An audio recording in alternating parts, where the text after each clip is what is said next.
What, we some kind of suicide squad? I am Iron Man. You are a toy! I live my life a quarter mile at a time. Server Anakin! I have the high ground! I'm gonna steal the Declaration of Independence. I'm simply saying that life, finds a way. Welcome back to the Big Movie Boys podcast, the only podcast to come back from a 3-1 deficit. I'm your host, Jeremy Bauman, and with me as always is Bob Liebel. What's up, everybody? Ben Stitch. How's it going, boys and girls? And joining us this week, a very special guest, a madman, some call him, Zach El-Sharif. Oh, I'm special, all right. Thanks for having me on, guys. I appreciate this time slot. Yeah. The Sunday prime time slot. Yeah. We could not do this episode without you. You're known as the Space Jam guy, as far as I'm concerned. Literally the only thing on my resume is I watch Space Jam every week. I don't know anything else about you. Oh, no one does. So it was an easy call when the new Space Jam came out. We knew that you were going to join us. However, a lot of things have come out in the past couple of weeks. So before we get into Space Jam: A New Legacy, we're also going to talk about Black Widow because we didn't have an episode last week. And there's just been other movies and TV shows coming to streaming services in the last couple of weeks. We're going to rapid fire run through some of those. I think this is the order that they came out in. I did not double check and verify that, but anyway, this is the order we're going in. First one is Luca, the new Pixar movie that came to Disney+. Turns out more people watched it than I thought. Bob has not seen it. Fuck me. I'm the only person that did not see it that's on the podcast today. This kind of looked like shit, but I think you guys might say the opposite of that. Did you guys like it? Was it okay? I mean, it wasn't Inside Out good. It was just like the new Pixar movie. Yeah, like, you know what? It's better than watching garbage again. Yeah. Watching my 8th episode of The Office this week, so you know, I'll just watch something new. It was different, and it was free on Disney+, so yeah, I'll take new content whenever, actually. That tells you it's not like they don't think it's going to be great because it's free on Disney+. If they thought it was going to be great, it would be $30. But I liked it because I was babysitting kids, and I needed something to watch that wasn't like just the worst little kid show. I didn't want to watch Paw Patrol for the 1,000th time, so threw this on, and Luca was actually good. You didn't want to take him to the new Boss Baby movie? Did you guys see the one? You ever I think see you have to pay for that on Peacock, so yeah. The Pixar, or the memes about Pixar, they're like, what if toys had feelings? What if cars had feelings? And now it's like, what if Italians had feelings? Just a bunch of hand motions. Yeah. What if Italians had feelings? I mean, overall, Luca was pretty watchable. I would call it watchable. I don't know what the rewatchability on that what really is. That's a I'll one-timer. never watch that again. Yeah, okay. Exactly. But you know, you get new content, you watch it nowadays. Last 2 years, that's probably where new watchability. If we weren't talking about it right now, I feel like in like 2 years, I'd be like, I fucking watched Luca? Really? Yeah. Yeah, I mean, I just threw it on again just because it was new. It's Pixar. Pixar, pretty high batting average. I didn't really care for it. It wasn't unwatchable. Like, I agree it was watchable, but it was nothing special. It was certainly under par or subpar for a Pixar movie, I would say. Exactly. Right. It wasn't Cars. It was no Cars 2 either. No, I wouldn't go to the movie theaters with my beans to watch that one. But I don't know, it didn't feel like they did anything special the way that Pixar usually elevates their movies in one way or another. And also the fact that they were sea monsters didn't really seem necessary in the movie. It didn't play a huge part. They spend most of the time in whatever Italian little village they're in. So I don't know. Overall, I would say if you're bored or if you're babysitting kids, I guess it's worth putting on. But exactly. Other than that, I agree. I don't think I'll be rewatching this one. Another movie, though, came out to HBO Max. We mentioned it during the halvesies, was No Sudden Move. This is one that I was very excited for. I didn't even realize it was coming out until HBO Max just dropped it. Has anyone else besides me seen this movie? It's high on my list, but I have not yet seen it. This is the follow-up to that one movie with the same dude, right? Or is that another movie with the blind guy? Oh, no, you're thinking that's Don't Breathe. Don't Breathe. Oh, see, I get my breathing and moving completely mixed up. A very aggressive title, though. No Sudden Move and Don't Breathe. Yeah, exactly. That could be why, yeah. It's just like, okay. No, a lot of demanding titles nowadays. Don Cheadle, Jason Frazier. Oh. Huge fan of his on this high podcast. on the Brendan Fraser. Yeah. What I call him? Jason. Oh, whatever. Jason Frazier, if you're listening. You went on a tangent about Bow Wow and F9. Have you seen Brendan Fraser? He looks morbidly obese. He is not well. He looks worse than Bow Wow. You know what? Brendan Fraser's getting some love this week. I'll DM him too. Yeah, he doesn't look great. Ben, Wait, what about you? Wait, before I just have my thought on it, you said Don Cheadle's in this movie? Yeah, he's one of the leads. Wow, Yeah. he's having a big HBO Max weekend. Shout out to Don Cheadle. No, this movie, I think I was waiting for Jeremy's reaction. I know we sometimes like shit on Jeremy's reviews and stuff, but I can't believe we didn't have to watch his, this for the podcast. his I truly input. thought we would have to. It's pretty I really like highly thought so, too. revered. Like Yeah, there's a huge bunch of names in it now that I know the actual title of it. Yeah, there's a lot of. Yeah. This is like a what is it, like 70s, 60s like mob type movie, and they all get hired for the same job type Right. thing. You're the only person that's seen it though, Jeremy. Is it good? It is a very well-made movie. I enjoyed it. However, Oh no. at the end of it, I was like, what the hell just happened? Ugh. Like It's a the twist worst. or like bad? What the hell just happened? No, it was good. Like I said, like I enjoyed it and I kind of want to watch it again. There's just like so many characters and you're watching all these like side stories and how they kind of are interconnected. And at the end, there's kind of a reveal, but I'm still not entirely sure how all the pieces fall in line. I'm sure it's there. Mhm. I'm willing to believe that I maybe just wasn't paying close enough attention, but Bigger all I question. can tell you is when it was over, I did not feel like I really understood what happened. What's the runtime? It's like a Christopher Nolan film. Yeah, but similar Bob. but different. And I believe it's like 2 hours. It was pretty long. Wow. Maybe. It's a little bit of a commitment A lot of Okay. time invested to be like, to what the hell did I just watch? Yeah. But I mean, like, True. I enjoyed it. Insane cast. Like, the cast just never ends. Ton of hitters. That's Ray Liotta's in it. Oh, now I'm back on. Yep. He makes a pretty good appearance. There's a, Does Ray Liotta happen to play like an Italian American gangster by any chance? believe it or not, No, Bob, you're thinking of him in Luca. Oh yes. If you told me that Ray Liotta voiced Luca, I have no evidence to refute that. So Ray Liotta and Luca in the box office same weekend. Big week for Italians.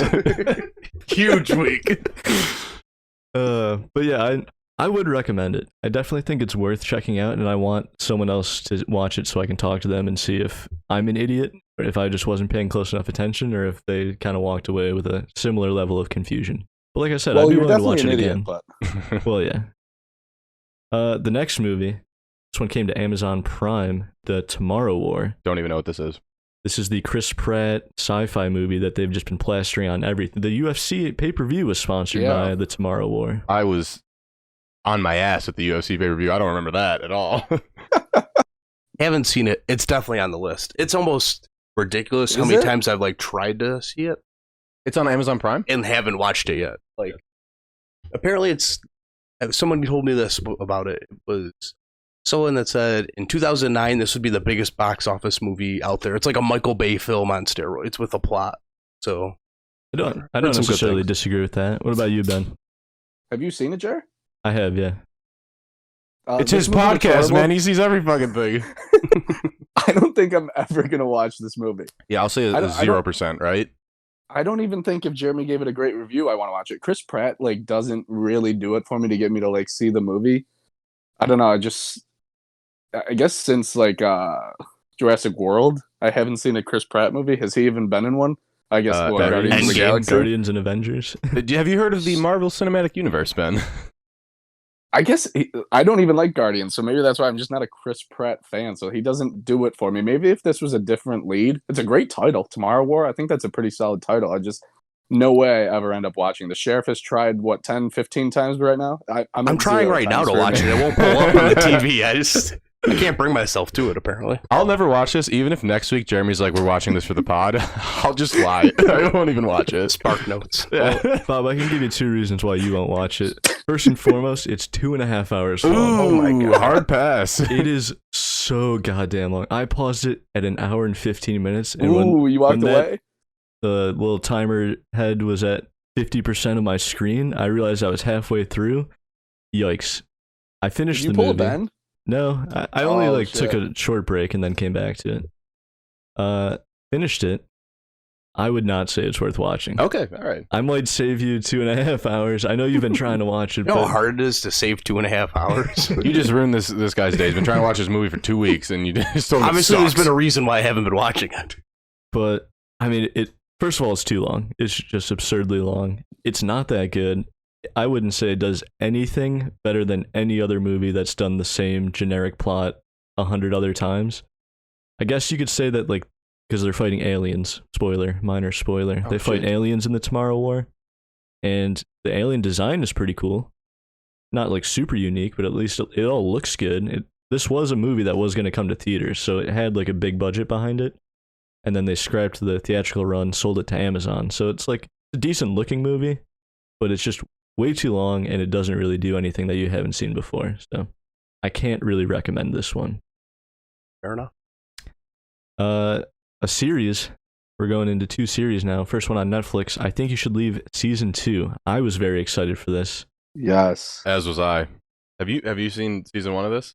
I have seen season 1. I have not dipped into season 2 whatsoever. The reason that this show is so great is that you can watch the entire season in like 2 hours. I literally, each episode's Perfect like 15 binge. minutes long. Yeah.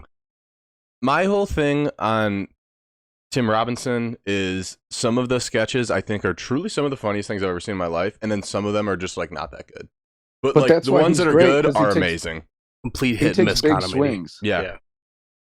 That's true, Ben. Yeah, he does take swings, that's for sure. But holy shit, when he's funny, he's fucking funny. Yeah, I just wanted to say season 1, that hot dog sketch is probably one of my favorite sketches of all time of any sketch show. It's so Whoa, hold on! hilarious. We'll all close our eyes and just leave. Do we It's really so know funny. who did this? Let's figure it out. The way that it turns in at the end to someone saying, you know, what's your name? And he's like, oh, wow, we've been talking all day and you guys don't even know my name. We're all buried in our phone. Yeah, like what? As he's robbing the place. Yeah.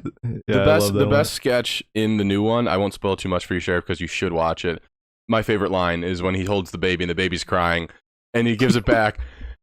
It's like, oh, okay. Oh, he doesn't like me. Well, probably because I used to be a real piece of shit. As soon as he said that, you knew where that whole sketch was going, that he was just going to keep saying The it. way that he said, yeah, probably because I used to be a real piece of shit. Talking about why a baby doesn't like him had me in tears. Did you connect with that character, Bob? Yeah, because guess what? I still am a piece of shit. So Yeah. I don't know about you, Ben, but like, I agree more so with season 1 that there were some that did not hit. I think season 1 has higher highs and lower lows. I thought season 2, everything hit. Maybe not as high, but I felt it was way more consistent. I think that's a good breakdown of it. No, I completely agree. I thought season 2 was better in that sense because I like enjoyed every sketch. Maybe the only one I didn't was like the wet steak one or whatever. That one. Oh, sloppy steaks. Sloppy steaks. Maybe I'm wrong. Maybe I'll guess who's doing that next time they go out? That's me.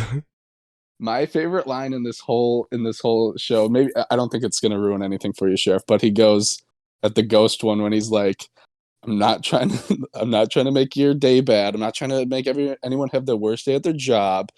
But do any of these fuckers ever bust through the wall and have a huge cum shot? And then when he's like, "Hey, can we? Is this the adult tour? Can we or can we not swear?" Yes, you can swear, but you're telling me that I can't say that this ghost took a big shit or like some. I don't know. That's so fucking. Yeah, it's like, so I'm funny. not trying dude. to be funny. I'm not trying to make anyone. But he's, have the like, worst day at crying. their job. Yes, I think he cries in like 50% of the scenes. Yeah.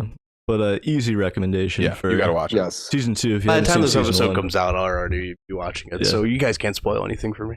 If you've seen if you haven't seen season 1, then absolutely watch that as well. I agree. It's some of the best sketch comedy I've ever seen. Yeah. And then last but certainly not least, the next iteration in the MCU Disney Plus series, Loki, finally wrapped up. Only 6 episodes. Ben, I assume you haven't seen it. Sheriff, have you been keeping up with Loki? I have kept up with it as much as I want to. I've got a whole Marvel spiel that I can get into about it, but I've been force-fed series after series after series, so I was looking forward to the completion of this series.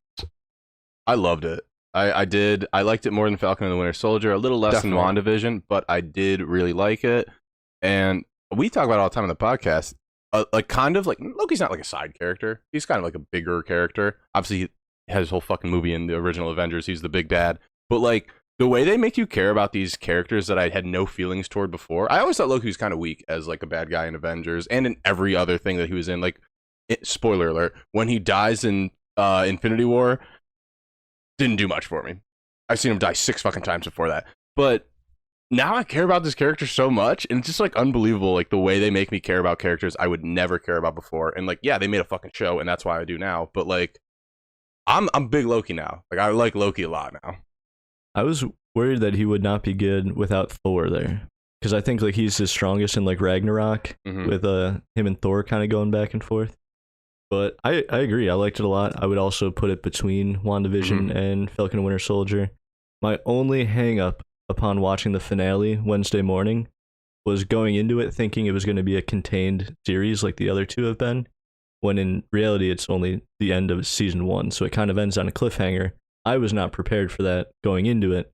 After sitting on it for a few days, I ended up liking it a lot more. I don't know how I feel about that. How do you feel about that? Because you have a thing about the series, it sounds like. Yeah, what I can say about, this whole Marvel series, this, that, and the other thing, is that they, we all started off with WandaVision. We have all these crazy theories. What's going to happen? What's going to happen? And then when nothing happened in WandaVision, like, nothing grand scheme happened other than, Not her what you were becoming Scar. theorizing. Yeah, exactly. Yeah. It was kind of all blue-balled a little bit. You know what I mean? Like, man, that really didn't get me going. So Falcon and the Winter Soldier probably didn't get a fair shake for me because I was like, oh, I know they're not going to do much. They didn't really get much in the grand scheme of things out of this.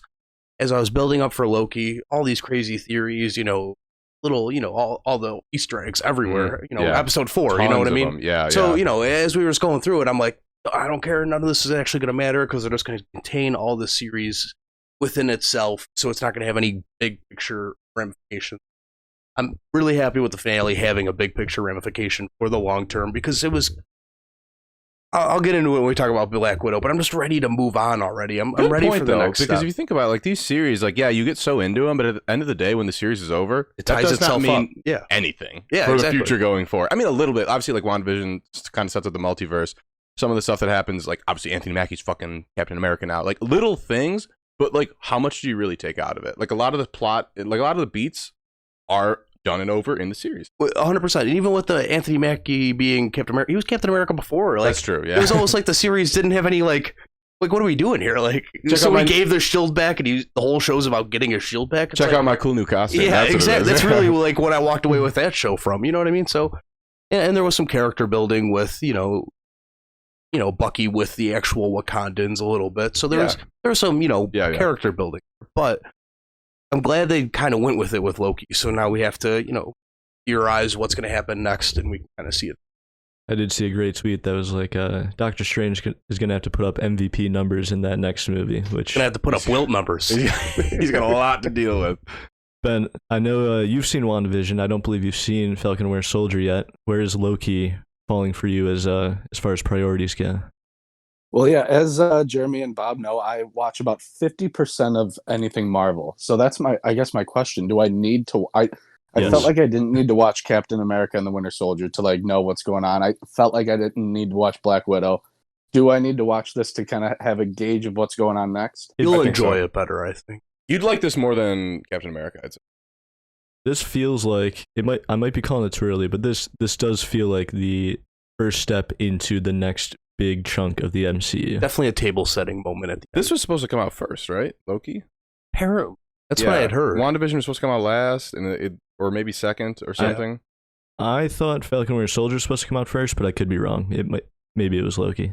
But the order got messed up with coronavirus. Which I think they should have just kept integrity-wise. I mean, what was a month at that point? You know what I mean? Because I think it should have been American or Falcon and Winter Soldier. Yeah, that one, and then WandaVision, and that would have led perfectly into Loki. WandaVision was definitely the one that had the least amount of hype, and ended up being the best one. I definitely agree. Mm-hmm. What did that do for you, Ben? Are you convinced? Ben doesn't give a shit. He's not going to watch this. Just watch the last episode. Once I finish Succession, I'll give it a shot. All right. I can live with that. Well, we're going to continue the MCU train here. We did not have an episode last week. We needed a week of recovery, it turns out.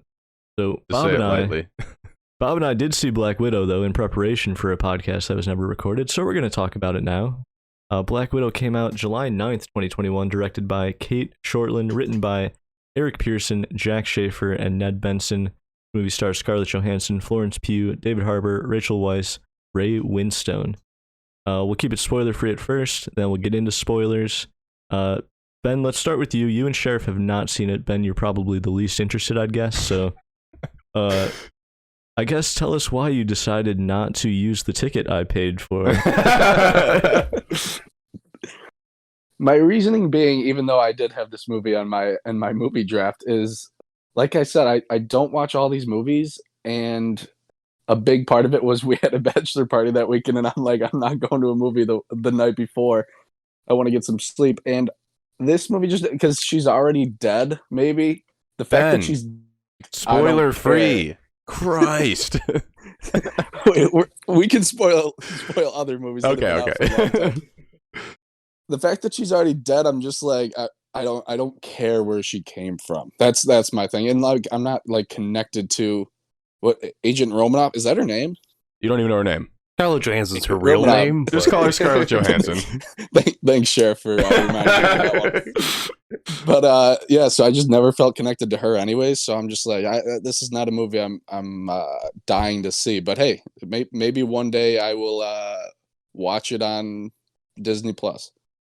What about you, Sheriff? You did not see it, but you, I at least believe, are more into the MCU than Ben is at the very least. So. I'm super into it. Like, I skipped watching the NFL draft to go watch Endgame. Like, I'm into it as could be, and I have zero interest in seeing, spoiler alert, a dead character's progression from, movies that came. It was, I believe, the timeline is it came out after Civil War, right? Yeah, this is after Civil War. So what are we?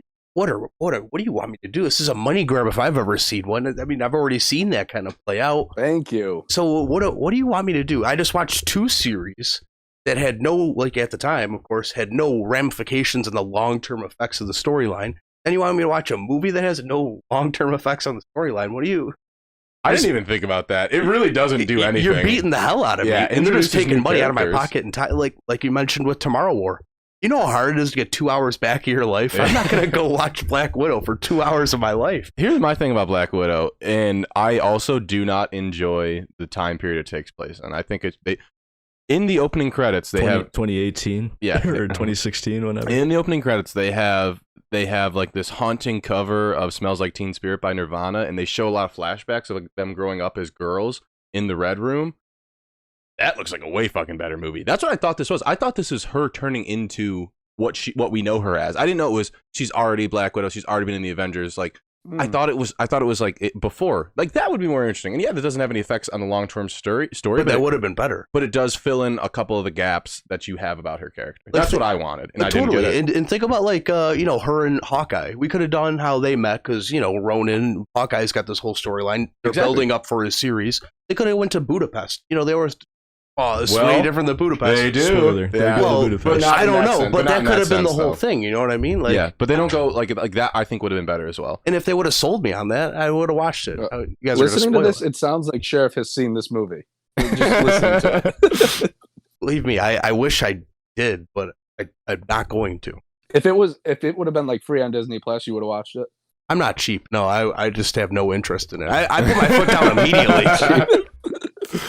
I'm not watching this shit.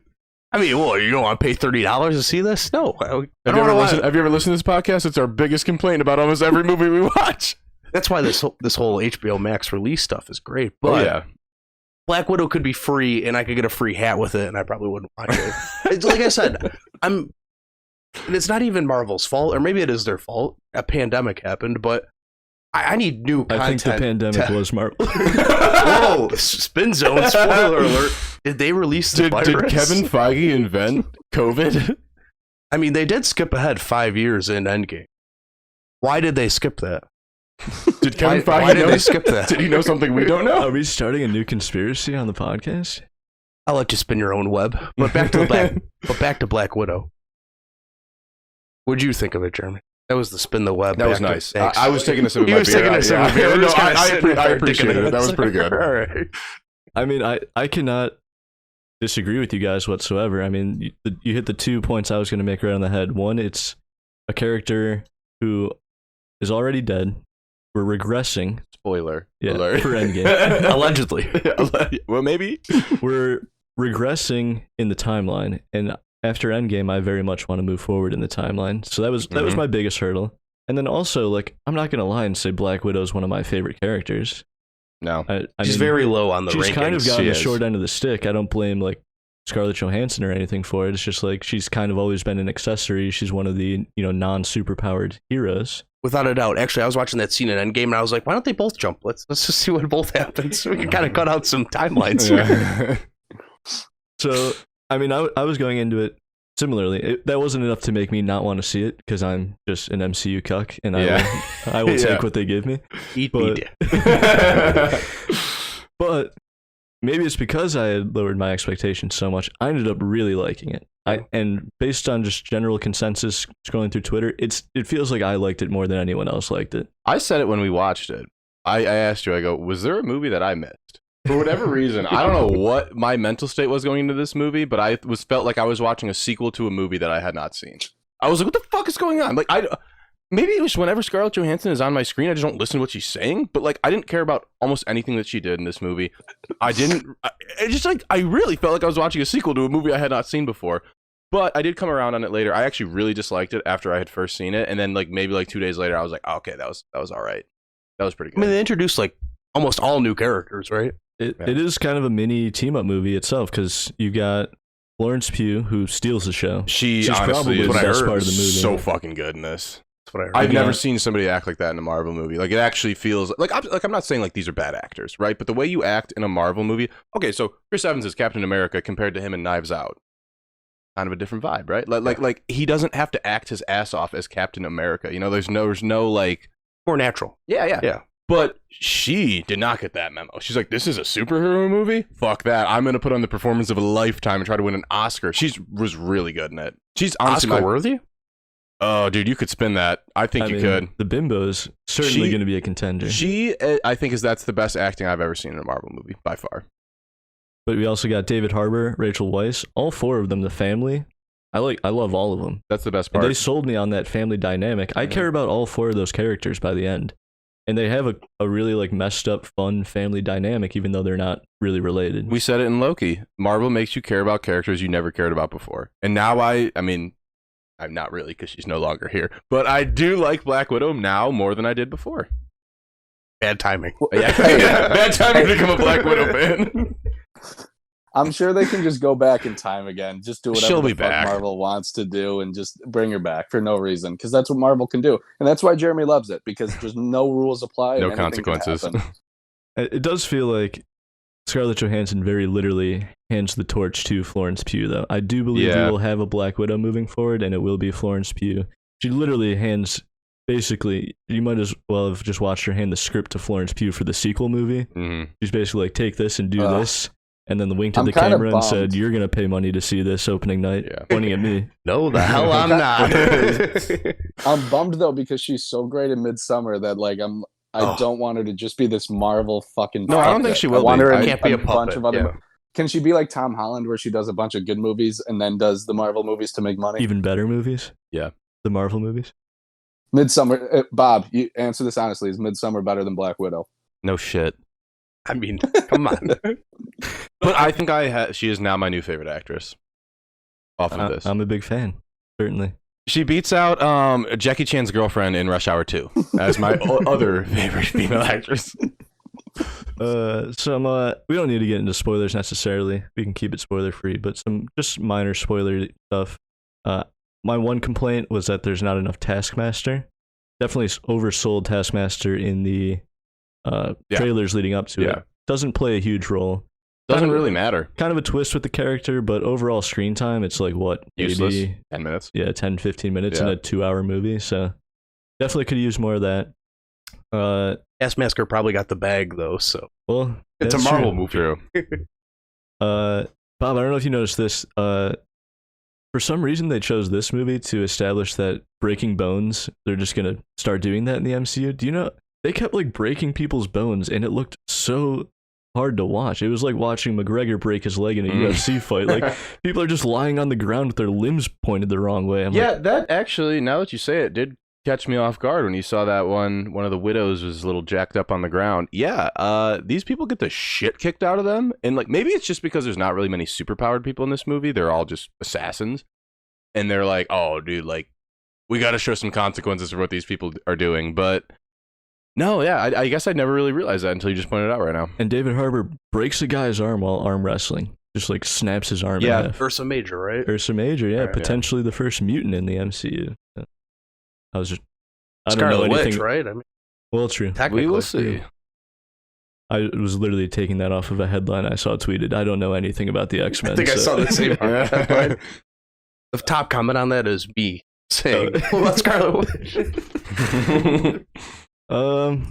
Yeah, I don't know. Like I said, we don't need to spoil anything for anyone who hasn't seen it yet. Bob, do you have any final thoughts having seen the movie? Originally did not like it. After it sat with me for a little bit, I would call it middle of the pack MCU movies. I would say it's a little bit higher than that. Higher than mid. There's plenty of movies in the not MCU. Not in the upper echelon, though. Not top 10, but not too far below that, I would say. Okay. What are we at movie-wise? 23, 24? If you, 24, I believe, and then 3 series. I think that sounds right. That's a lot. Is it better than all the series? That's another thing I wanted to point out, actually. Ooh. Thank you for reminding me. After being 2.5 series in by the time we saw Black Widow, because Loki was still only halfway through, it felt like a movie. You realize, at least I did, I'm like, I've been watching the TV shows. Yeah. They're fun. They're really good for what they are, but it is different. You realize, like, oh, wait, this isn't an MCU movie that you see in theaters. So I totally agree. That was something I definitely noticed going in. That's good. All right. Let's get to the real reason we're all here today. Star of the show. We're talking about the newest movie that dropped in theaters and HBO Max, Space Jam: A New Legacy. It was released just this past weekend, July 16, 2021. Directed by Malcolm D. Lee, written by Jewel Taylor, Tony Rettenmaier, Keenan Coogler. The movie stars LeBron James, Don Cheadle, Bugs Bunny, every other character owned by Warner Brothers. If you're a longtime listener to the Big Movie Boys podcast, you'll remember episode 2, where Bob, Ben, and myself reviewed Space Jam. And it just so happened that was the same week that they announced the title for the sequel as well. It all kind of would have never out. That was not planned. It was not planned. I remember seeing that and I was like, wow, these guys are really on the ball out the gate. These guys know what they're doing. It's like we should have more people listen or something. Like, we only picked it because The Last Dance was going on. And then literally that week is when they decided here's the new title and the new logo and everything. So that all worked out. So you've kind of heard mine and Bob's and Ben's history with the first movie. Bob is on record as having seen this movie 500 times. Apparently this is my most watched movie ever. Shout out to Ben's dad. So we'll reflect on that a little bit. But first and foremost, Sheriff, I want to hear your history with the original 1996 Space Jam movie. I honestly don't know where it starts. For me, at least, honestly. I remember being on VH1 like all the time, like TNT all the time. So it was like one of those, like, everyone else in the house is doing something and my dumb ass is sitting in front of a TV. So I'm like, oh, cool. Looney Tunes are on. Yeah.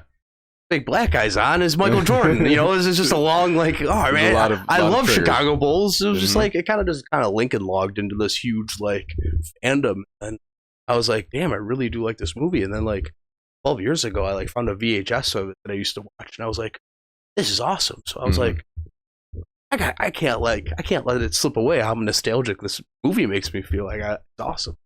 Just a bunch of good memories. Snowballed into now I'm a lunatic and a psychopath about the Space Jam. Yeah, I know every line in the movie now, so it is what it is. How many times do you think you've seen it? I can't put a number. Okay. So if you saw it 500, times it by 12 for me, so I have no idea. Let me bring that back. I've definitely not seen this movie that many times. If you're a long-time listener to the podcast, you know I've been known to have a couple during this, and that might have been a slight exaggeration. And that was mid-COVID, so you were pounding. Yeah. Sheriff, I have a question for you. Were you a Chicago Bulls fan before this movie, or did like this movie launch you into being like, oh, I like MJ, so I'm gonna like the Bulls, and then Derrick Rose just fell into your lap? I'm gonna level with you, Ben. This movie came out when I was 1 year old, so it's a real chicken and the egg type of thing for me. I know you weren't liking Michael Jordan in the 90s. I know that. Well, honestly, I'd say around 99 was probably when I was like watching the movie as a 4-year-old, right? I mean, we all at least like remember cognitive, watching it, like so. I saw the end of his glory years. Probably no, I'm kidding. It was probably like Space Jam. Kind of like I liked the Bulls because my brothers were, my brothers are 10 years older than me, so They more were into Bulls it. fans Yeah. during the Bulls like rage because they live in Buffalo and there's no other team, so you might as well, I gotta watch Michael Jordan with every Root sign. for the best team in the NBA. Yeah. Well, back then there wasn't 100 channels to watch a game on, so it was True. always Michael Jordan. So we just always played. I had the Space Jam video game, so it was like one of the first 10 video games I ever played was the Space Jam video game. So I was like, oh, this Michael Jordan guy knows what the hell he's doing. So it was kind of like I was raised in a household where the Bulls were kind of like the go-to team to watch, and then following up with Michael Jordan and Space Jam. Now I'm a 25-year-old lunatic that watches a kids movie once a year.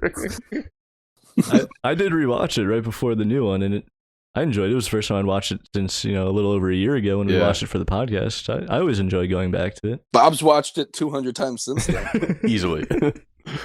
Well, let's just let's move forward in the timeline then. So let's go to 2019-2020 when they announce that they're going to be doing another Space Jam movie. We'll come back to you. Ben, let's start with you.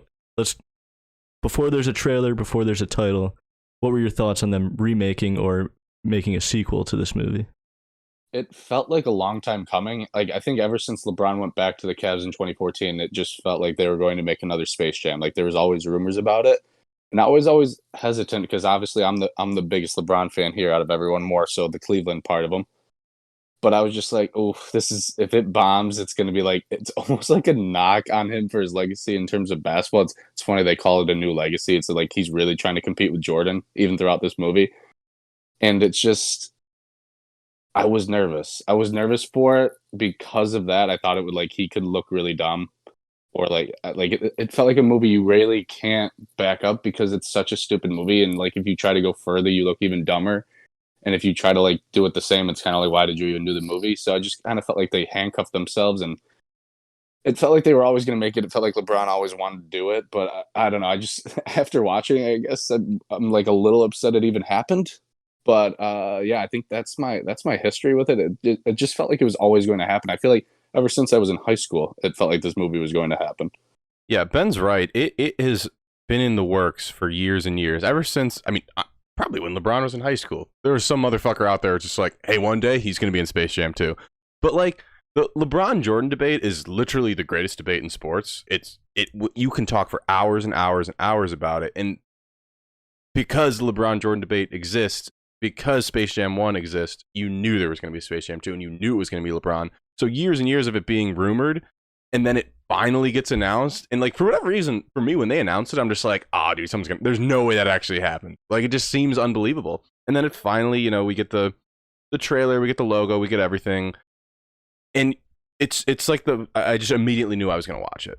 And I was just like, I don't think it's my old take on I said at one point on the podcast was that it's going to be better than the original because LeBron's clearly a better actor than Jordan. He's actually acted in other movies, no major parts. I thought LeBron's gonna be a better actor. We have better special effects. It's we learned from the original movie. I just thought it was gonna be a no-brainer that it was gonna be better off of those reasons alone. And boy, was I wrong. Yeah, I remember when they said, we're finally making another Space Jam. I wasn't as dialed in apparently as Ben was, hearing all these rumors, but when it, came across my table and I realized they were doing it, I don't have the biggest nostalgia for the original movie. I certainly watched it enough and I enjoyed it, but I was like, yeah, that's just kind of what everything is these days, a remake or a rehash of something old. And I just wanted it to be good. I also kind of assumed, I was like, oh, going into it, I'm thinking this will be a better movie because it's just more contemporary, it's more modern. They made it in 2020. Right. So it'll look better. But I also at the same time assumed I would still like the original for being nostalgic. That's kind of where my head was at. I was like, I don't really care if they make a new one. I just hope it's good.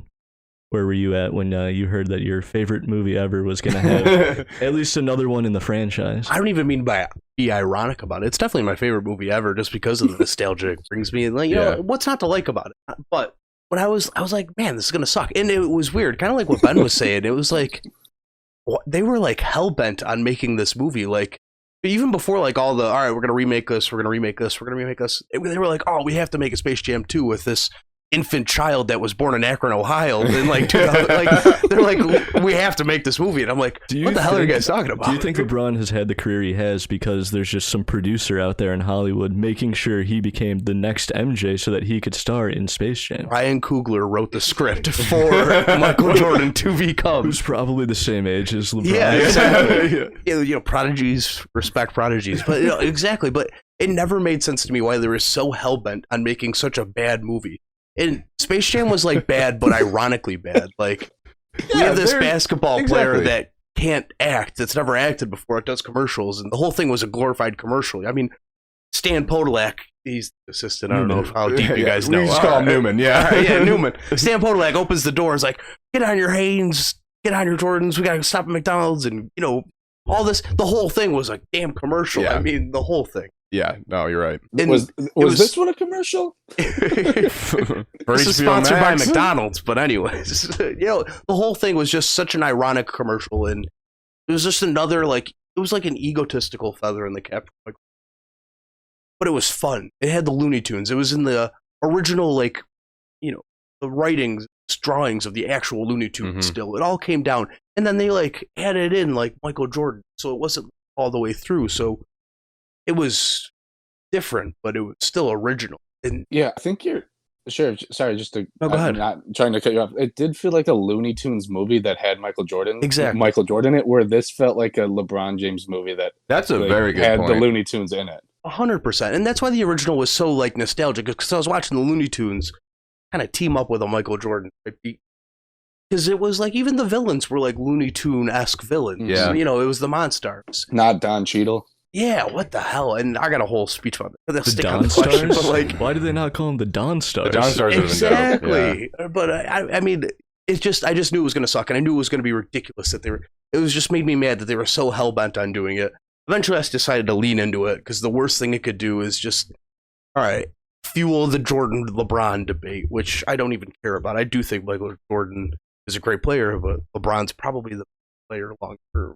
Question for you guys. Now, would you have rather seen, this isn't really getting into spoilers, but the actual structure and story of the movie is so different from the original.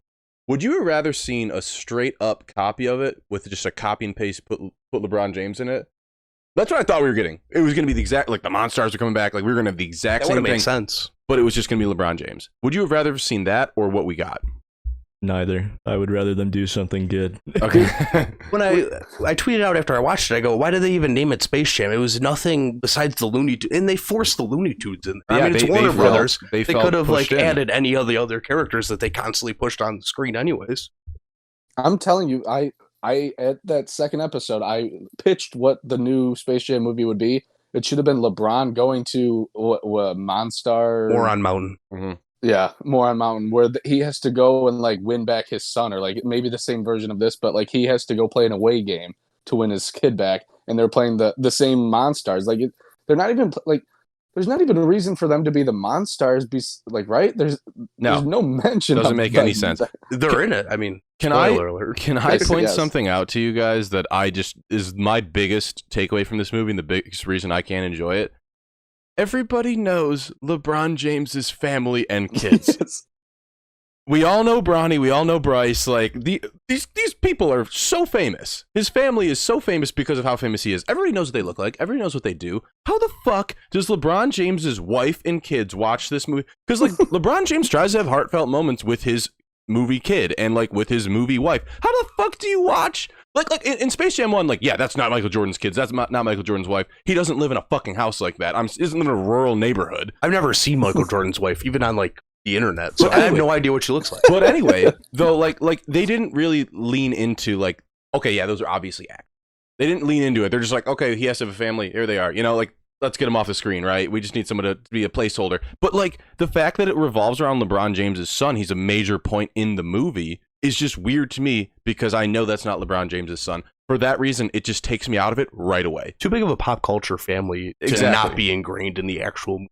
But that's why it's off. Wait, he's not married to the girl from Walking Dead? Yeah. That's just weird too. Like, pick like a not famous actress to be his wife because that just makes it more unbelievable. Bob, you're so right. And it's funny because at the beginning of this movie, I'm like, oh, so he hates Bryce. And then by the end, I'm like, is he apologizing to Bryce for not being a better father in real life? It just felt like it was way too ingrained in his real life. Did we need a Michael Jordan or do we need a LeBron James being a shit father arc in the movie? Probably not. Because LeBron's like known as like one of the best role models and one of the best. All accounts like a world. super great guy. And then in this movie, they're like, he's an asshole because his son doesn't want to play basketball, which I gotta think he wouldn't really care about. LeBron James doesn't even know what video games are. He's a millionaire. His kids are gonna be millionaires. Yeah. Like his son in this movie is a genius on a level that does not exist in the real world. That kid could cure cancer before Jeremy, he invented some sort of fucking app where you can bring people into a made-up universe. Yeah, so let's just get into our general spoiler-free thoughts on the movie, since we're kind of there already. Sheriff, we'll start with you. Just overall, after having finished the movie, where were you at? Where was your head at? How many movies has LeBron James been in? He's definitely been in Trainwreck. Now he's been in Space Jam. Is this his like second or third movie? He's definitely been in another one. I don't know what it is though. This is his worst. I can't believe he's been a paid actor in other films. This was awful. It was like not even like realistic. It was like I went to like a high school and watched a play. Those kids are 10 times better at acting than what the hell this guy put on. And then on top of it, he had probably almost all creative control, and he decided he wanted to be an asshole to everyone in the movie. Like his kid, who was mean to the Looney Tunes constantly. It was like, what the hell? Like, dude, you don't want to be nice. Like, this could be a great image movie for you. It was just like, did LeBron know this movie was going to be seen by other people? Like, is this a script run through right now? Like, he was like zombieing through the acting.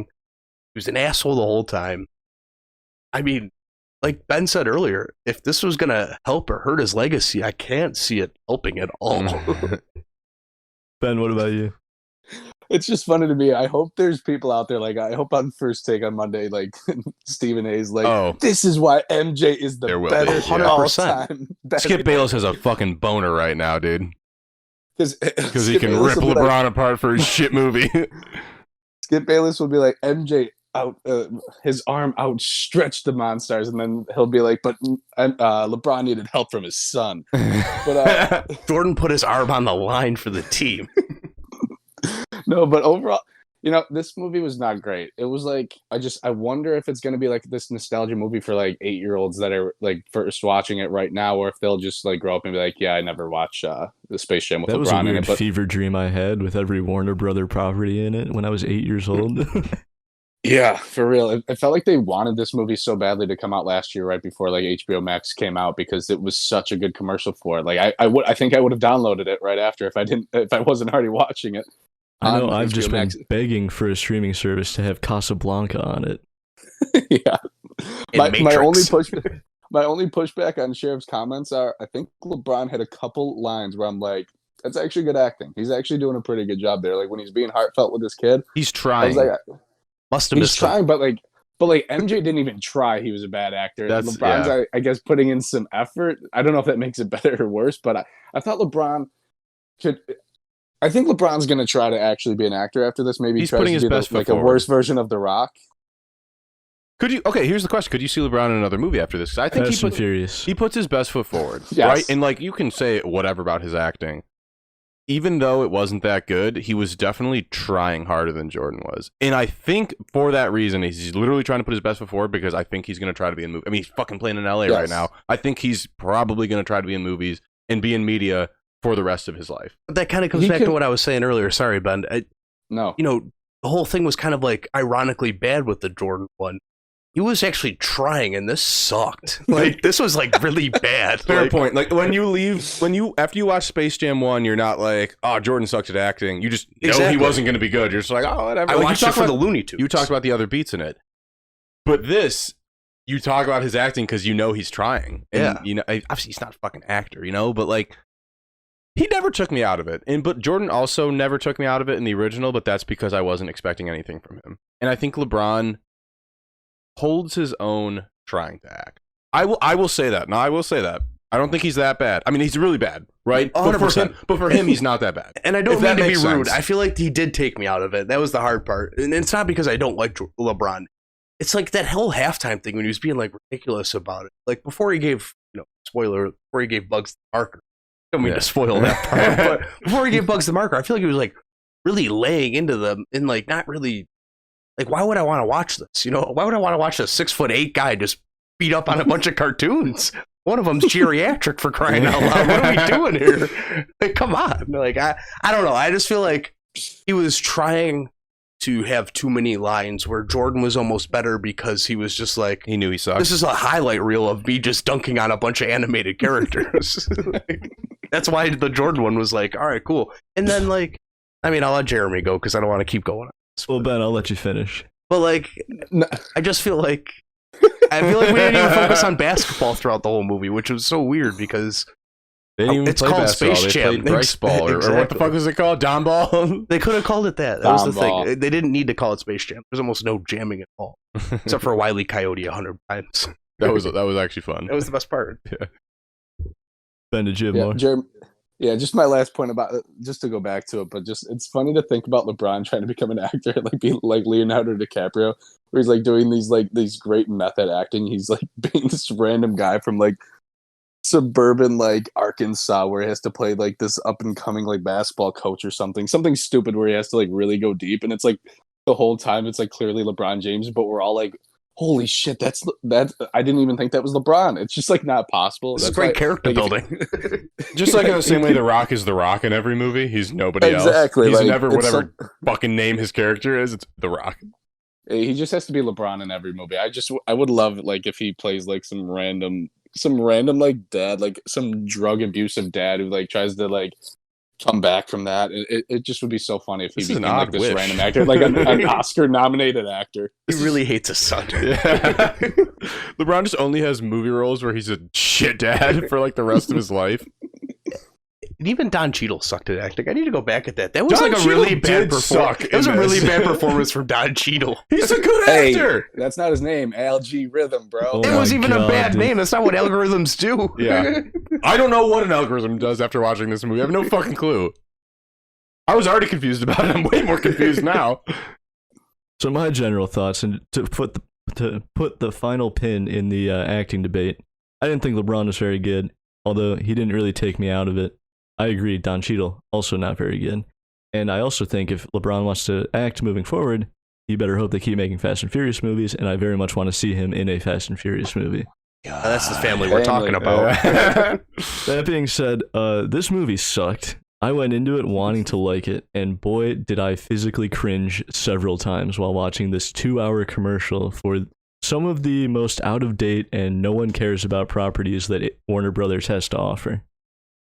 There's no internal logic to this movie whatsoever, and everyone's going to say it's a kid's movie. Whatever. The first movie has a acid trip idea for a plot. What if Michael Jordan got sucked into a golf hole and ended up in Looney Tune World and had to play other Looney Tunes, or else he'll be enslaved on Moron Mountain?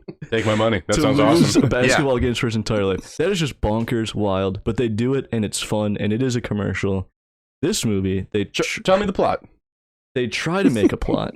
They try to make this What arc, even is it? this redemption. Well, LeBron isn't a good dad, and his kid is super talented, but LeBron doesn't know that because he's only thinking about basketball. Meanwhile, this kid's building the craziest video game that's ever existed, and he's like 12 years old, and I don't know how you can miss it, because like the power bill alone for that, whatever system he's running to build this game must be crazy. Anyway, somehow they made another commercial, but it's just completely soulless. And I had almost no fun watching it. I had a little bit of fun during the actual basketball game itself. There were some moments. Yeah. But the whole assembling the team and going to the different Warner Brothers properties, like, what kid cares about Casablanca or Mad Max Fury Road? Wait, That was a cool scene, though. It was a cool scene, but it was just like, or Austin Powers, like, all these movies that I assume kids have never heard of, Yeah, exactly. have never watched, aren't going to watch. Great point. No, that's why they needed to advertise for it.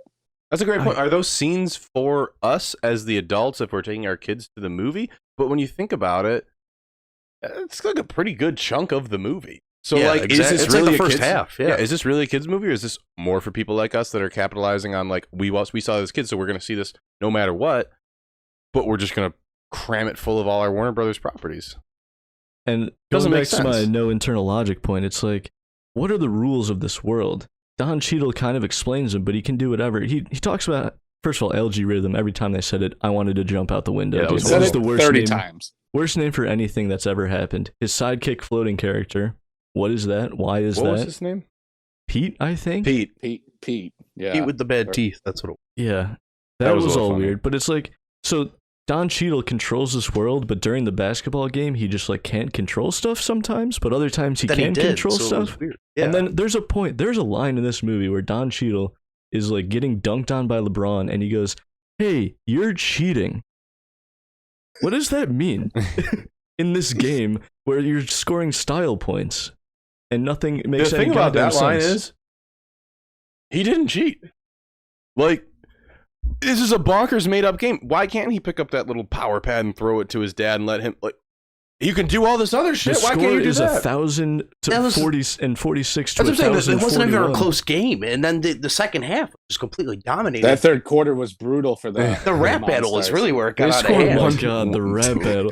That was where I physically cringed the worst. I liked that, Jeremy. you I did cringed? like that. I I thought it laughed. was funny. Porky Pig's my dude. I liked it. I thought it'd be great. You know, I don't know if they own the 8 Mile property or anything like that, but I thought it would have been a lot better if they actually used like the basis of that scene rather than whatever the hell the Did you feel like that was coming though? Because as soon as That's exactly what I that's thought. exactly what I thought too. And then I didn't Google it, but I wanted to. Does Warner Brothers own 8 Mile? Because why Yeah. the fuck would you not do that? And, and even if you were going, let's say you own the scene, but you weren't going to. Why would you even bother setting up a rap battle if you weren't going to kind of pay ode to that famous they scene? draw into all of their other properties. Yeah. Why that seems like a no. There's got to be some other Warner Brothers rap battle scene at some point in There's history. not that many they could have brought up. cinematic rap battles are out there. Like, I think that's the bigger issue. We need more of those. That came out of nowhere. I had no idea that was coming. That was pretty unnecessary. it was completely unnecessary. And there was no follow up. There was no rap battle. No. It was just a rap assault. Yeah, John Cheadle didn't get to go back. My final point, and the biggest sin that this movie commits, is that the soundtrack is garbage. Bad. Yes. The original soundtrack is banger after banger True. after banger, and they're so well used in the movie. I couldn't tell you a song that's in this movie, and every time that there's a moment that a cool song should be playing, it doesn't happen. Jeremy, Especially the title highlight sequence. It's a great take. 100%. That's like Yeah. You could say that Come about on, almost Slam, everything they right? did. They could have used all these things, and they never used it properly. Like, Think about the songs you remember from Space Jam. I Believe I Can Fly. That's the Space Jam. Come on, and slam. Like, yeah. I remember when you just named those songs. I remember the scene that they were playing in the movie. Exactly. yes. There is none of that in this. Not even a little bit. I got That excited during soundtrack one is part, great. though. When I thought Michael Jordan was going to actually come through. Okay, that would have been the best part of the movie. we've been ripping on this movie. That was a funny scene. When they That was bring out good. Michael B. Jordan. Yeah, that was good. Why does He even when had the you Space say- Jam 11s on? When you say Michael B. Jordan compared to Michael Jordan, why is it the most different sounding name ever? It's that BJ. I don't transition understand, right dude. there. When people are like Michael B. Jordan, I'm like, oh, that's just Michael Jordan with a B. No, it's not. It's a completely different name. Something about the way you Probably enunciate because it. it's Michael Jordan B, not Michael Jordan A. That's probably why. What is Michael Jordan's middle name? Do you know? It's Jeffrey. not actually. Yeah, Michael is it? Jeffrey Jordan. Benjamin. Okay. Oh yeah. No, not Michael B. Jordan. I said regular Michael Jordan. I can see how you got confused. You were talking about Michael B. Jordan's middle name. Yeah, that was a good line. I spoiled that for myself because I was looking up who was doing the voice for Bugs Yeah. Bunny because it didn't sound right. It didn't. And, It did not. I saw Michael B. Jordan in the cast list, and I was like, "Oh, I know. That's ironic. I know what's coming up later." Yeah, who was Yeah, that Bugs was Bunny? brutal. It wasn't even close, actually. There was some parts where I was like, that's not his waspy That guy voice. is like super dead. I'm assuming the original Bugs Bunny. But the original Bugs Bunny wasn't the guy in Space Jam. original Space Okay, Jam. but That was where is Billy that guy? West. So we got two dead. No, Billy Bunnies. West is still alive. He just doesn't wasn't do doing it Bugs without Bunny anymore. Jordan. Wait, that guy that voiced him in Space Jam was still alive. He did not do this. Correct. Why? I think this guy has been doing Bugs Bunny for like a decade. We just haven't watched Looney Tunes since Space He Jam. just knew that this movie was going He to was suck. part of the R. Kelly fallout from the soundtrack, so he kind of was like, oh man, I gotta get swept under the rug here. They didn't call him back for the second Space Jam. I looked up the rating between the two the two movies, and I only looked at Rotten Tomatoes, but there was like a huge disparity, and I thought it would have been the other way because of how like advanced everything was for like the characters and like Looney Tunes and stuff like that. I'm surprised that the original held up compared to the ratings least the critic ratings of the new one.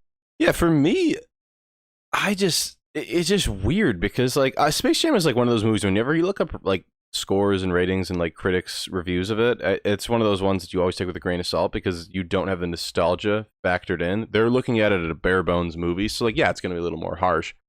And like the nostalgia of Space Jam is what makes it so good for me. But this doesn't have that, so you're literally are looking at it a bare bones like review of it, and I think that's why it does not hold up compared to the original. It kind of sucks compared to the original. But in 10 years, 20 years, will there be a nostalgia factor that puts this up a couple notches? Who can say? I don't know. I kind of doubt it. I think Space Jam Might even go higher, encapsulated 90s entirely. This movie might make Space Jam better. The original Space Jam is just a time capsule of the 90s. This is just a crapshoot of Would you call Warner it Brothers properties. But does it feel like it's a time capsule of the 2020s? I mean, the streaming, the video games, commercialness of this movie just being a jerk off by Warner Brothers does capture 2020 cinema, I guess, but not in the fun way that Space Jam captured the 90s. I felt like one of the better things that the original did to kind of capture the 90s was they had, Seinfeld's Newman as his sidekick. They had, Bill Murray, Barkley. They had Bill Murray, Larry Bird. Like they had current actors. Yeah, exactly. Even some another of the biggest actors of the 90s. Danny DeVito. Yeah. You know what I mean? Like they had like the perfect encapsulation of the 90s. And yeah, Michael B. Jordan was in this, but in 2010s and the 2020s, wherever we're in right now, I feel like they could have made LeBron side. Who didn't want to run sidekick with LeBron in Hollywood right now? Like anybody, especially the guy that they had play. Like, what was that? 10 minutes of filming. His help, whatever his aide or whatever that guy wasn't was. Rich Paul, was it? I don't think it was. No, that would have made more sense Rich if Paul's it was. not in this movie. Okay, but like at the same time, that seems like a pretty good role to cast as somebody. You know what I said when I was watching it? What's the guy that was doing with Ernie Johnson when they were doing the commentary? What's the name of that actor? The guy from Rel. Get Out. Yeah, Little Rod. Lil Rod? Little Rel. Little Rel? I don't know the guy's name. Yeah, Little Rel. So anyway, when I first saw LeBron's aide on screen, I was like, that'd be a good role for that guy. And then he was in the movie later. I was like, oh, that's why he wasn't him. I just feel like they could have casted the roles better. Like, even if they weren't going to do LeBron's family, let's get some famous, like, relatively current, like, actress. It's just like, Michael B. Jordan. The Ernie Johnson cameo is nice. The Little Rel. Like, even Bill Murray has more of a footprint in the first movie. It's not just a Ernie cameo. Johnson was the best cameo of this. Yeah, but there should have been more. Yeah. Like, it would have been more ironic if his sidekick was Michael B. Jordan. That would have made sense as he's, like, Michael Jordan B in this You know movie. what I wonder, though? Why are the rest of the TNT guys not... Why is there no Shaq? Why is there no Barkley? Like, why is there no Kenny the Jet? Like, why are they not in this? They probably hate LeBron. Yeah. And Barkley probably wasn't doing back-to-back Space Jam. Yeah, that's true. It would have been too on the nose. Yeah. Yeah, I also don't understand, like, so did the original Space Jam happen in this movie? The Looney Tunes remember it. They did. But no one in the real world remembers when aliens landed in the middle of a baseball field and Michael Jordan went missing for like 48 hours? That's probably why they all wanted to watch this one.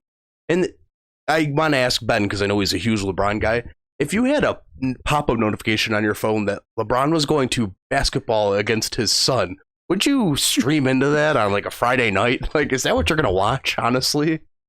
Knowing nothing else other than it's LeBron versus his genius son. Not even LeBron-y. It's his like secondary child. Secondary son, yeah. Dumb. Yeah. Dumb James. Are you watching that, Ben? I think this wasn't a Friday night. This is daylight. Maybe like this is like a Tuesday at like 2 p.m. I'm at work. I'm like, oh my god, I'm so bored. I'm gonna stream this for a second, and then I guess I end up in Algae Rhythm's made up world. But yeah, I think I tune in for that. But I would have been like the whole time.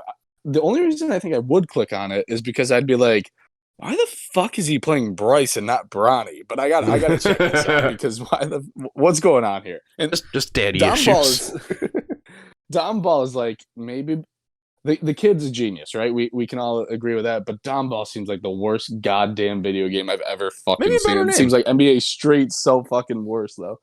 It seemed like Slam Ball for a minute. Like there was no out of bounds. It was kind of cool until they didn't use that for anything. Are we in kind of spoiler mode here? Yeah, we've kind of just been full blown past it. My favorite part of this movie is when Bugs basically sacrifices himself before he's murdered and So stupid. but he does the Kyrie shot, like he does the in and out dribble and does the fadeaway over Steph. I'm like, I like how they gave a nod to the 2016 NBA Finals, because that's my height of LeBron fandom, is when they won the 2016 Finals and Kyrie was my favorite player on that team. But I like how they gave that, and then but it was LeBron still, like it felt like LeBron like secretly deep down was like, I was the one who won this, not Kyrie. So it ended up with him like still dunking that ball. Yeah, that's definitely something in LeBron's ego that he wanted to put on screen. But my favorite, not favorite actually. Let me reel that right in. The cringiest moment for me, my favorite cringe moment, was when Lola Bunny threw the lob and LeBron dunked it, and it was the D-Wade, like the picture. Yeah. That was really cringy to me. And we saw it in the trailer, and even when I saw it in the trailer, I was like, oh, you don't need to do that. Like, that's kind of cringy. I did not like that. It was just weird. I don't think it was necessary. And also, like, a lot of the jabs at LeBron, I think that's just him being a good sport, and all accounts good guy, that he lets, like, those jabs go. Like, they mentioned how he plays for all these teams, and, you know, like, switching sides. Yeah. And, like that, I think they needed to put that in there, but it came off cringy to me. I've got 3 final points I want to bring up. First, what do we think of Zendaya as Lola Bunny? Like, I like everything she's in, so even though she didn't have any affection on the movie, I liked it. She's my favorite actress, not Florence. Let's reel that one back. Let me take that back as well. No, she's great. She doesn't talk that much, and I would never have known it was her unless I looked it up beforehand. Yeah, Lola Bunny's like the 3rd biggest character in the first movie. I think she's probably like the 10th, and like LeBron on Instagram posted about like 50 pictures of Zendaya. I'm like, oh, she must be in this movie a bunch. Like, oh, she's Lola Bunny. She probably is in it a bunch, but she had like 6 lines total. And then tangent off of that for you, Ben, I re-listened to our old episode about Space Jam, and you were a big Daffy Duck guy. He really got benched in this one. Not a big Daffy Duck webbed footprint in this movie. Jeremy, thank you for bringing that up. I think he had like 1 or 2 funny lines in this. He is so goddamn funny in that first movie. He's the star of the movie, and it just is a shame that they didn't utilize him as much. He is so funny every time he talks, and I only think he got like 2 or 3 lines this time. But oh man, I'm ready for a spin-off where it's Space Jam just starring Daffy Duck. That would hold up. Even Sylvester had a bigger amount of lines than Daffy Duck. What happened to Sylvester? Was like, he got like 15 lines. Like, we get it. Sylvester wants to eat. We get it. We went off of this, though. We talked about this earlier, that it's mostly about LeBron. LeBron literally has most of the lines in this movie, as compared to Jordan in the first one. He let the Looney Tunes carry. Yeah, they literally carried the team. And in this, LeBron's like, I'm going to do everything. And that's why, when you look back at it, I can't think of really any good Daffy Duck lines. I can't think of really any good Bugs Bunny lines. It feels like Zendaya was barely in the movie, you know, like, because it was mostly LeBron the entire time. Another point, Ben kind of brought it up already. The fake out Bugs Bunny death scene. Never. On my 2021 bingo list, I did not have Bugs Bunny dying in Space Jam 2. I thought to myself, who do they... I mean, I get it's Warner Brothers, but I thought, who the hell do they think they are? They can kill off Bugs Bunny right now. Like, did you guys think it was real at any point? I did a little bit, because I thought, like, all right, who the hell watches the Looney Tunes? Might as well phone this episode in. Like, yeah. I thought, like, all right, we're going to pack it up. And, like, the whole thing was, like, you know, maybe he had, like, you know, some terminal disease, and he was willing to take that, because he was, like, all sad in the beginning of the movie. You're really thinking about it. Well, he was all sad in the beginning of the movie. Well, this is what I do. Yeah, that's true.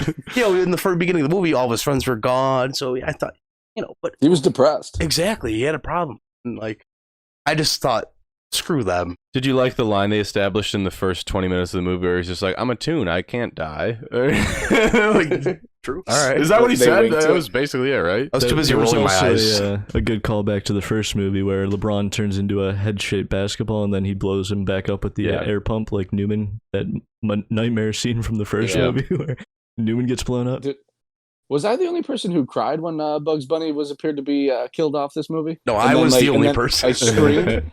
I felt like I was watching The Dark Knight Rises.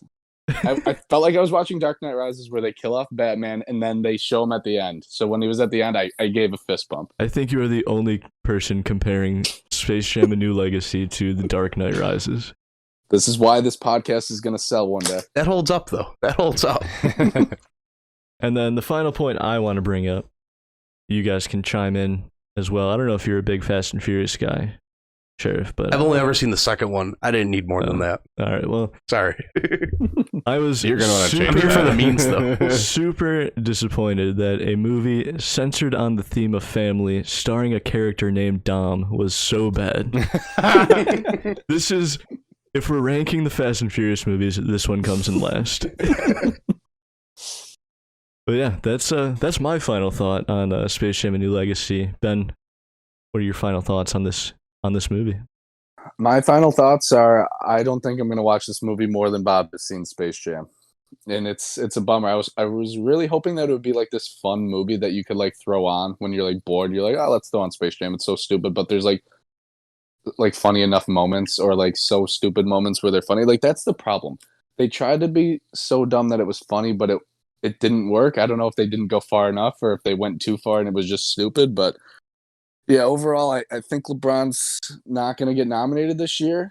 It's going to be a tough look for him at the Oscars when he doesn't get nominated. I know he was looking forward to that, but yeah, we'll see what he does next time in his next acting performance.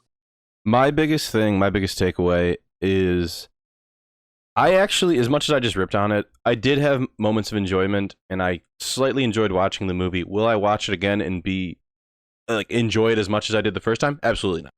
Was this movie good? Absolutely not. My biggest takeaway when it was done and when the credits had rolled was that the first one is so much better than this, and it's not even close. Yeah, just to keep going off of that, I was surprised. I really thought they had all the tools possible to make this better or at least comparable. I'm surprised how poorly it is when you put it up against the original. Yeah. And of course, me, I'm the purist of this is the greatest movie of all time. You guys seeing this? But I was ready for it. I was excited. I came to grips that, all right, they're making this. I got to watch it. I was ready to be entertained by it. I saw the cameos that they had in the crowd trailers. I was like, oh, they got to incorporate that somehow. They didn't do any of that. Mm-hmm. They even blocked off the outer bounds. Like, it was completely, I feel like they didn't use their resources well at all. There was 10 seconds of the Justice League in it. I feel like they really could have used that stuff. I think it would have been better. You see the Mystery Machine very That's briefly. really it, exactly. The Flintstones barely. I feel like if they would have tagged out the Looney Tunes to more side characters, to here, we'll help you put this team together, and they used Iron Giant, King Kong, I feel like that would have been a better film to watch. That's what LeBron wanted. Exactly. Trying to get the squad. But there was no reasoning why they couldn't do that. Exactly. It was just what, Superman's busy in this fake world? Yeah. It's a movie. Get him. I just feel like that was ridiculous. And I feel like that's how they could have made it better, because they had so many more properties and they had so many well-known, resources at their disposal, and they didn't use it. And I feel like it was a complete botch. Yeah. Hey, what was the final score of this game? 1,041 to 1,039. Yeah, at the end, they were only shooting twos after, dozens of baskets that were worth hundreds of points. But yeah, I mean, I'll just echo what you guys said. I went in wanting to like it. There were moments that I did like, but they were very much overshadowed by the moments I cringed and just did not enjoy it. And I'll say it once more, the fact that the soundtrack sucks is by far the biggest sin that this movie committed. But that'll do it for this episode. We covered a lot of new stuff today. I think we got everything we needed out of it. Sheriff, thank you very much for joining us. Yeah, I enjoyed the hell out of this. I love movies. I haven't seen 4 of the movies we talked about today, but I'm all in on movies. I usually am better at it. So when we do Space Jam 3, you'll be back. I'll be 51. 25 years from now when they make another one.